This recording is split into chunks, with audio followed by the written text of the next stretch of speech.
To get started, head over to Login.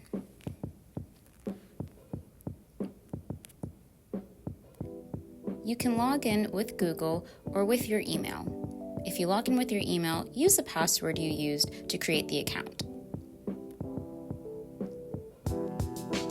Afterwards, hover over the icon to bring down the drop-down menu. Select My Account.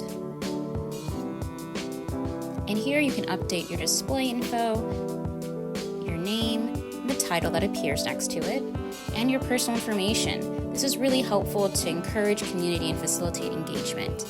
After selecting Update Info, you can head on over to your profile and add a small bio to your About section. You can also update your photo and your header image.